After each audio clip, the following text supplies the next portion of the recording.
Où et comment trouver une bonne affaire en immobilier, c'est ce qu'on va voir aujourd'hui ensemble dans cette nouvelle vidéo.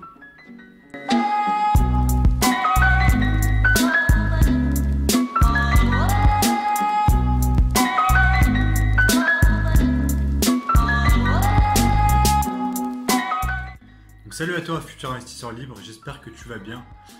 Donc là actuellement je te fais cette vidéo, je suis à Rome, je suis en voyage actuellement pour le week-end. Et je voulais te faire cette vidéo sur les 5 finalement points importants pour moi qu'on me demande ce qu'on doit faire pour trouver une bonne affaire. Donc où et comment en fait trouver une bonne affaire dans l'immobilier. Donc le premier point, c'est super important en fait de définir qu'est-ce qui est pour toi une bonne affaire. Alors quand je me suis lancé dans l'immobilier, je me disais c'est cool, je vais être rentier, je veux trouver une bonne affaire, voilà, je veux vraiment faire beaucoup d'argent. Et en fait donc je suis allé sur le Bon Coin, j'ai commencé à chercher des bonnes affaires. Et en fait, je savais pas quoi chercher. Parce que si tu veux, si tu sais pas, si t'as pas bien clairement défini ce que tu recherches, qu'est-ce qui est pour toi une bonne affaire, tu vas jamais la trouver. En fait, tu vas t'éparpiller, tu vas regarder énormément d'annonces, tu vas perdre énormément de temps. Peut-être qu'à un moment, par chance, en fait, tu vas tomber sur ce que tu appelles toi une bonne affaire. Mais voilà, ce sera pas du tout productif, tu seras pas du tout efficace. Ce que je t'invite vraiment à faire, c'est, voilà, si tu prends un papier, un tableau, voilà, tu fais un tableau classique et tu notes en fait, qu'est-ce qui est pour toi une bonne affaire? Donc, tu vas noter ton prix d'achat maximal, donc finalement ton budget, travaux inclus, le cash flow que tu souhaites générer, donc combien chaque mois tu veux récupérer. Alors, si tu ne sais pas ce que c'est le cash flow, la rentabilité, je t'invite à te référer directement à mon blog. J'ai fait un article dédié à ce sujet. Donc là, je t'invite à noter voilà, dans ton tableau combien de rentabilité tu veux, combien de cash flow par mois tu veux, dans quel lieu tu souhaites investir. Quel type de placement tu recherches? Voilà, est-ce que tu cherches plutôt un 30 mètres carrés pour faire un T2? Est-ce que tu cherches plutôt une colocation? Est-ce que tu vas chercher plutôt voilà, un T2 pour faire du meublé étudiant et par exemple l'été de la courte durée? Voilà, il faut vraiment qu'en fait tu mettes au clair et sur un papier, que tu définisses en fait ton objectif et qu'est-ce qui est pour toi, qu'est-ce qui définit une bonne affaire. C'est super important en fait si tu veux parce que tu as des investisseurs qui vont te dire pour moi une bonne affaire c'est d'avoir un autofinancement. T'en as d'autres qui vont te dire, moi je prends que des affaires qui sont à 12-13% de rentabilité. Et forcément, quand tu as des critères de recherche qui sont différents, tu tombes pas sur les mêmes bonnes affaires et tu recherches pas la même chose. Donc c'est important en fait, si tu veux, d'orienter ton cerveau et de dire, voilà, moi ce que je recherche c'est telle affaire qui fait tant de pourcents de rentabilité, qui fait telle taille, dans telle localisation et à tel budget. Le deuxième point qui est super important, maintenant que tu as défini en fait qu'est-ce qui est pour toi une bonne affaire et qu'est-ce que tu recherches, c'est de mettre en place tes alertes. Donc là-dessus, en fait, moi, je fonctionne vraiment avec deux sites. Les sites classiques pour moi, c'est Le Bon Coin et Logikimo. Alors, je sais qu'il y a beaucoup de personnes qui utilisent aussi Se Loger. C'est un choix. Moi, j'utilise vraiment en fait que Logikimo et Le Bon Coin. Tu vas te rendre compte en fait que tu retrouves des annonces sur les deux sites. Donc voilà. Donc en fait, c'est important de regarder sur les deux et de faire un focus sur ces deux sites en particulier. Ça sert à rien au début de trop t'éparpiller, de t'inscrire sur différents sites parce que tes annonces elles vont être récurrentes et tu vas un peu te perdre en fait dans toutes tes annonces. Donc là c'est très simple en fait, tu vois les sites sont super bien faits. Quand tu vas sur ces sites, que ce soit sur Le Bon Coin ou sur Logikimo, tu peux rapidement en fait définir tes critères que tu as définis dans le premier point. Donc c'est pour ça que je t'invite vraiment à définir ces critères parce que c'est primordial derrière pour pouvoir faire tes recherches, tes alertes automatiques. Donc là c'est très simple, hein. Tu vas rentrer donc ton budget maximum. La surface que tu recherches. Donc là, tu peux mettre une fourchette. Tu peux dire, moi, je recherche des appartements entre 30 et 40 mètres carrés, par exemple. Là, tu vas rentrer tes localisations. Ce qui est super intéressant, en fait, sur Logikimo et sur Le Bon Coin, c'est que tu peux rentrer, en fait, 3 localisations différentes. Alors, tu peux choisir 3 villes différentes pour effectuer tes critères. Donc là, pareil, il va falloir que tu définisses tes recherches en fonction de différents critères. C'est-à-dire que si tu recherches sur 3 villes différentes, mais avec les critères semblables, ça va être intéressant. Par contre, tu ne peux pas rechercher sur 3 villes différentes sur une même recherche, bien évidemment, avec 3 critères de recherche différents. Donc, 3 budgets différents, 3 types de placements différents, 3 types de surfaces. Sinon, en fait, tu vas avoir énormément d'annonces et tu vas te perdre. Une fois que tu as mis ça en place, en fait, les sites d'annonces, ils vont t'envoyer tous les jours. Alors, par exemple, sur Logikimo, je crois qu'ils te l'envoient parfois 2 fois par jour. Des alertes en te disant bonjour, voilà, moi ils me disent bonjour Rémi, voilà des biens qui peuvent correspondre à votre recherche. Tu as le lien directement. Donc ça c'est super simple parce qu'en fait tu reçois directement les biens qui correspondent à tes annonces, à tes critères de recherche. Pardon. Le troisième point qui est super important et qui est en lien, c'est que malgré ces alertes, ce que tu vas voir, c'est que souvent, en fait, il y a un décalage entre le moment où sort l'annonce et au moment où tu reçois l'alerte. Alors, dans des villes où le marché n'est pas forcément un marché tendu et où les affaires partent très rapidement, c'est pas forcément très grave. Mais par exemple, moi j'investis sur Grenoble, tu as des affaires qui partent très très vite. Et parfois, en fait, quand tu reçois l'alerte Logikimo, et ben, si tu veux, tu as un jour de retard. Et là, il y a déjà des personnes qui sont positionnées sur une visite. Comme je te l'expliquais dans un de mes articles sur mon blog, quand tu commences à investir, c'est super important d'être très très réactif. Parce que tu as des annonces qui partent vraiment très très vite. Moi, pour le coup, j'ai vu des annonces qui sont postées sur Logikimo ou sur le Bon Coin. Voilà, je ne me rappelle plus forcément sur quelle plateforme elles étaient postées. Elles sont sorties à 9 heures. Donc moi, j'ai fait ma routine. Voilà, c'est le troisième point qu'on va voir derrière. J'ai mis en place ma routine. Et ce qui s'est passé, c'est que les annonces étaient déjà prises. Et si tu veux, la routine, pour moi, elle est super importante. C'est-à-dire que ça vient en plus de ces alertes. C'est le troisième point que je voulais aborder avec toi. Il faut que tu mettes en place une routine régulière pour en fait faire un screening de toutes les annonces en fonction de tes critères. Donc derrière, tu as ciblé en fait tes critères, tu as mis en place tes alertes quand tu n'as pas forcément le temps. Mais moi, tous les matins, je me prends 10-15 minutes. Donc je screen rapidement sur Le Bon Coin et sur Logikimo et je regarde en fait finalement les annonces qui sont tombées entre la veille 8h et aujourd'hui 8h. Comme je fais une routine chaque jour, ça me permet dans la journée en fait de voir les annonces qui sont passées au travers de Logikimo, qui peuvent être intéressantes aussi mais qui n'étaient pas forcément dans mes critères, ou alors des annonces qui sont sorties mais trop tard.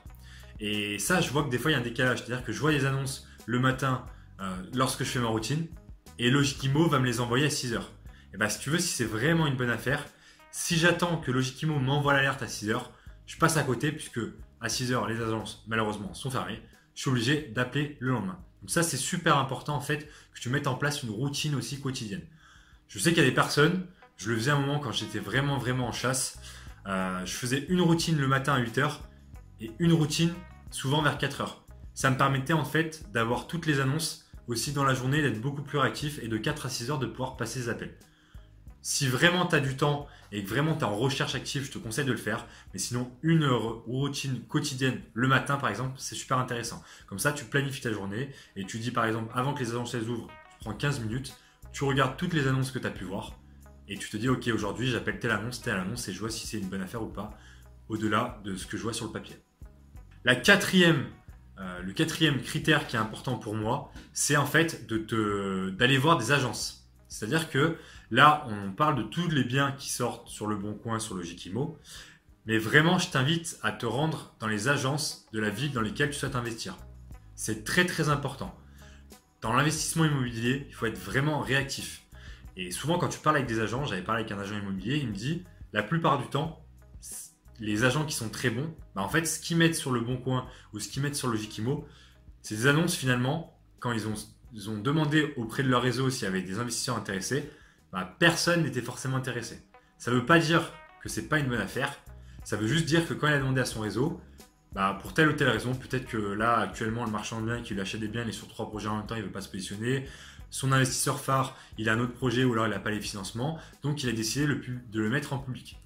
Si en fait tu vas voir les agents immobiliers, tu leur dis voilà, moi je suis investisseur, je ne recherche pas de la résidence principale, mais je recherche vraiment un placement investisseur pour faire de la rentabilité et du cash flow, et que tu lui dis voilà mes critères que tu as définis, ça c'est le premier critère qu'on a vu ensemble, tu lui dis voilà mes critères de recherche, si vous avez un bien, n'hésitez pas à m'appeler, tu lui montres que tu es sérieux, et au fur et à mesure, en fait, il va y avoir une relation de confiance qui va se créer, et la prochaine fois, lorsqu'il aura une bonne affaire, il va penser à toi.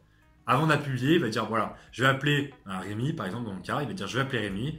Il va me dire voilà, Rémi, écoute, j'ai cette bonne affaire qui est sortie, je pense que ça peut t'intéresser, elle est dans tes critères, dis-moi ce que tu en penses. Et vous, en fait, ce qui est super intéressant, c'est que vous allez vous positionner en premier. Moi, ça m'est arrivé sur mon deuxième bien que j'ai acheté. C'est un agent immobilier que je connais.